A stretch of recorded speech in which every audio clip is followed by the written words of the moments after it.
Good day, everyone. Welcome to the Blaze Update. And we're going to do a series of shows where we really introduce our coaching staff, which we're extremely proud of at Clinton City Schools, to the community. We want everyone to get to know our coaching staff. Today, our guest is Coach Terri Kerley. Coach, you've coached about everything, and I'm going to add 2 more sports this year. So we may be adding to your list, but probably not. But welcome to the show. And we start off by saying you've been with us since day one, 4 years ago, 2018. Yes. And I guess the first question I want to ask you, being an educator for many years, how did you think an athletic program coming into the Clinton City school system was going to blend with the academic part of the school, which they've never had? What was your first thoughts when you heard the conversation? Oh, I was really excited. I thought it would be a great addition, and I thought it would give a lot of our kids more motivation to excel academically. Because as a former athlete myself, I found out that, the more I was active, the better I did in my academics. Sure. So, and I could see that in a lot of our students. I could see the athletic talent being their PE teacher. And I was like, oh, if we just had, a team, a venue for them to use their abilities would be awesome. All right, let's use 4 years of experience, and you noticed in the hallways of some athletes. Have you noticed behavior? Have you noticed confidence in the way they maybe in their phys ed class or just walking in the halls, or maybe getting along better behavior-wise in other classes? Have you heard the teachers talk? I've definitely observed some students that have, they seem more confident and aware of themselves, not only in the hallways in their classes, but also in my classroom, and their abilities to do different skills. Right. So, and behavior, it seems to be better. I don't know how much athletics has do with that. Enhance that, but I think it's definitely a part of the puzzle that has increased behavior at our school. Okay, our first conversation with Coach Kerley about a position of being the coach was basketball. The Lady Blaze was created along with the boys team, had a lot of success right off the bat. You had talent, you had some height as far as the team's concerned. Go through the process there of really the organization of a girls basketball team. You got a schedule, we've got to travel to other gyms. Tell about the process you went through as far as coaching basketball. Oh, I was so excited. Kelly Johnson came in my office one day in the fall and said, I think I have a way to update your gym, Miss Kerley. And I was like, well, tell me, Kelly, tell me what you got here. And she was like, we're going to have basketball teams. And I was like, what? Basketball teams? And she says, we just need, I've already got somebody to coach the boys. I just need somebody to coach the girls. And I was like, me, I'll coach. Because it's been really a dream of mine for a long time to coach, but it just hasn't materialized. So I was very excited. And to be able to, make some updates to Clinton Elementary's gym was a big part of that.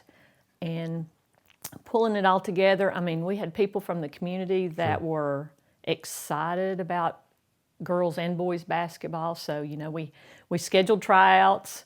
We had a team. We got their uniforms, and that was, it was all a very exciting process. And I think the girls especially really enjoyed having that available to them. Well, visiting the school a lot, and I always walk into the gym. I can't stay out of that good-looking gym.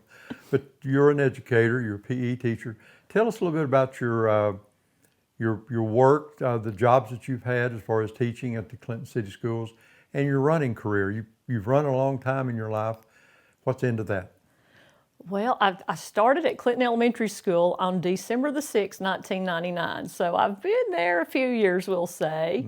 And, I've been in the same position, PE teacher at Clinton Elementary School, all those years. Although I get along well, and had a brief stint where I had to travel to North Clinton to teach PE up there when our kindergartners were up there.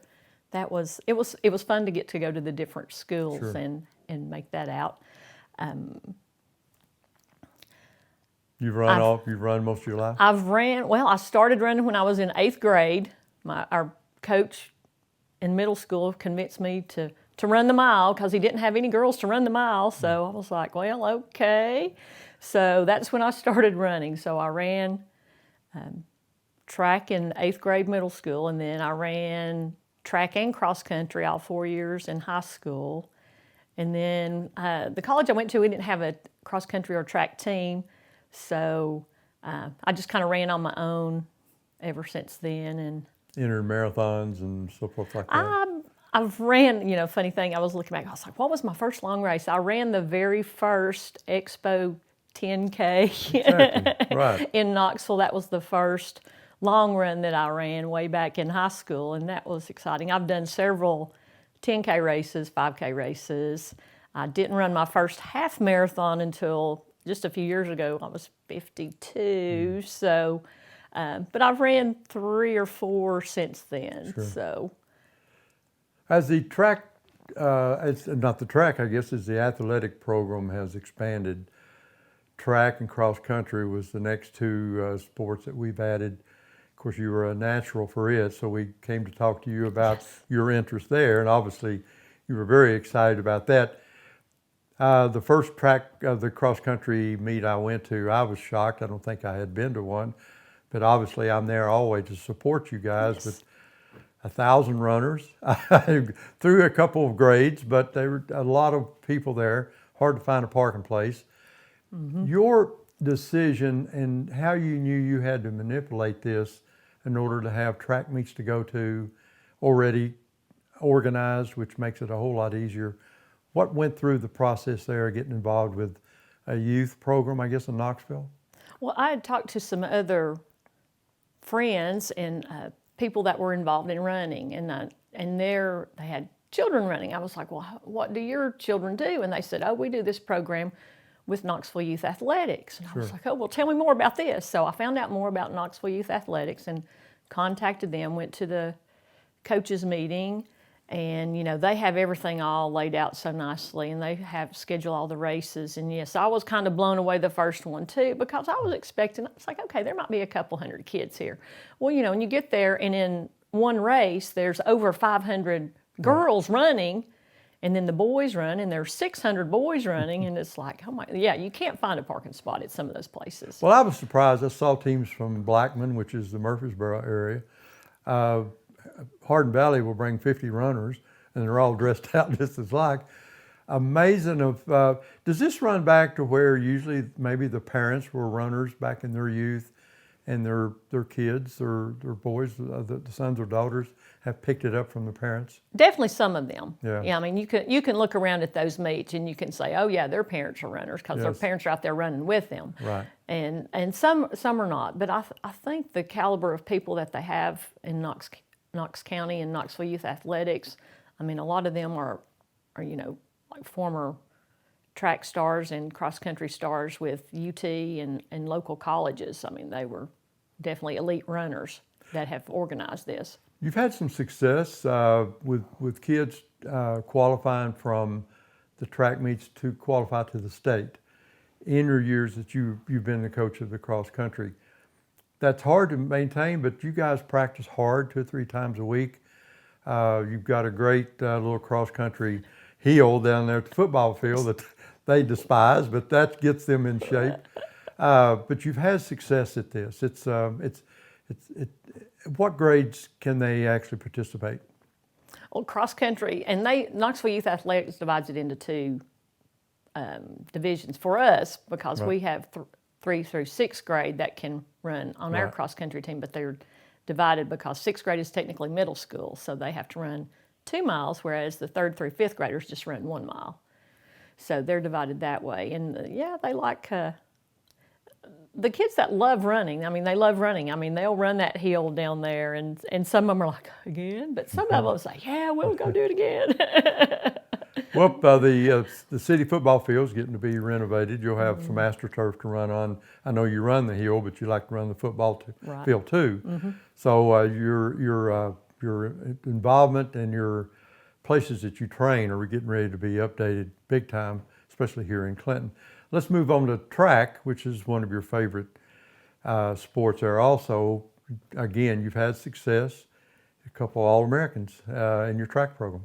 Yes, we've had several that have continued on. Now, the process, we just kind of start and then they can continue on through the summer. So it's those summer programs that they enter that they can excel in. And we've had several students. We've had the Hutchison girls that have done well in shot put and discus throwing, and they've both made it to the AAU Nationals and Junior Olympics.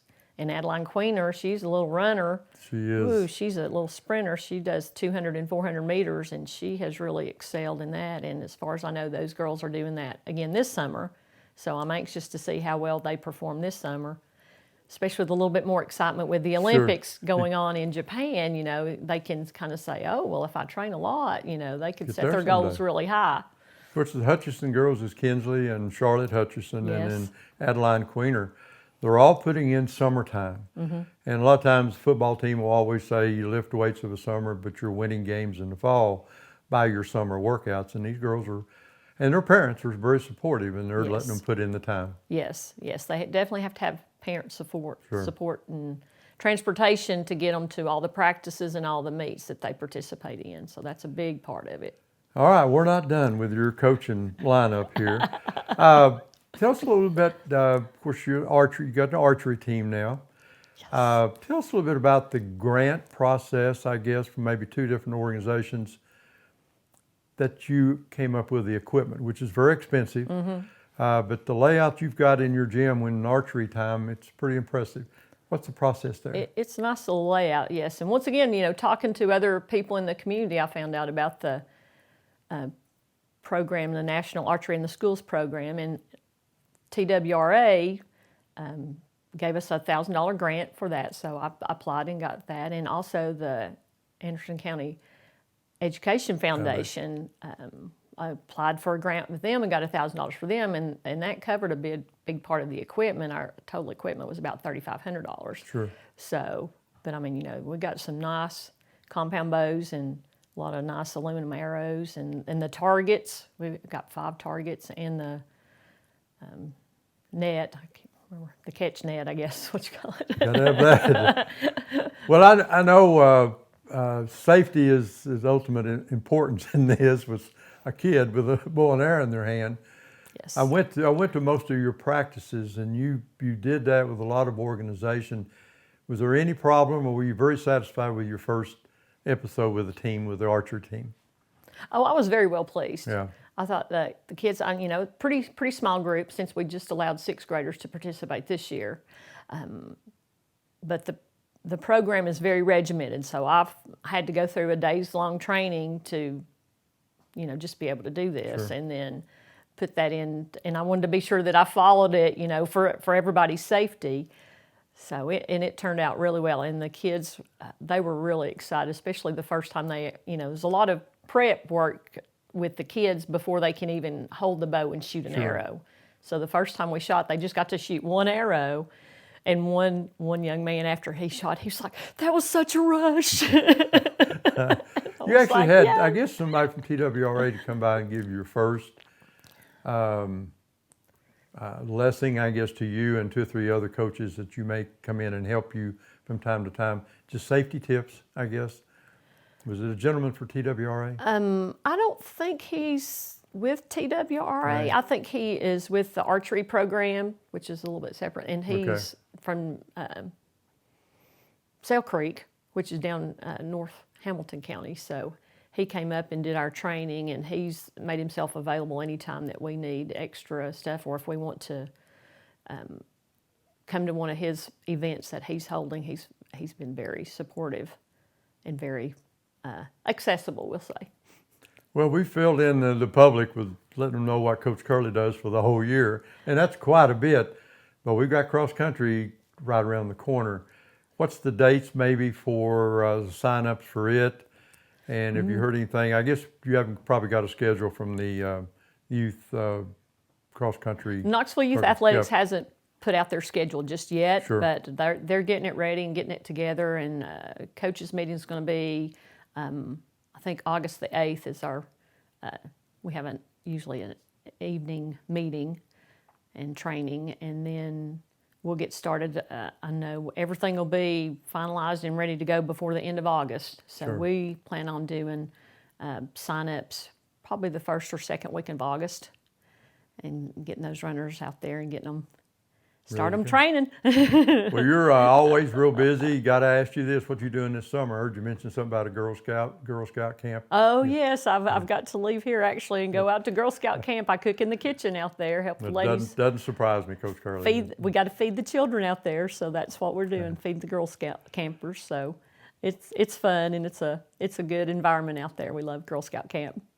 Coach Kerley, thank you for coming in today. I know at Coach, I call her Coach Johnson, and we've laid a lot on you, but I think you've brought them all these sports in. You're really active in the running part of it, cross country and track. Did an excellent job with the Lady Blaze basketball team for the 2 years. Now with the Lady Blaze continuing and the boys, they both have accumulated about 79 wins in the 4 years. It's pretty impressive, but you did a great job of getting that off the ground. Thank you very much for what you do. Oh, thank you. It's my pleasure. I certainly do enjoy it. Today's guest is Coach Terri Kerley. Does a lot for the Clinton City Schools, and of course she's a great educator in the gym that the community built. It's a very nice looking gym. Very nice. Thank you very much for coming by today, and next week we'll have another coach from the Clinton City Schools coaching program out of the Blaze Athletic program. So stay with us next week, and we'll bring you another coach we want to introduce to the public. Now, when in doubt, go Blaze. Go Blaze.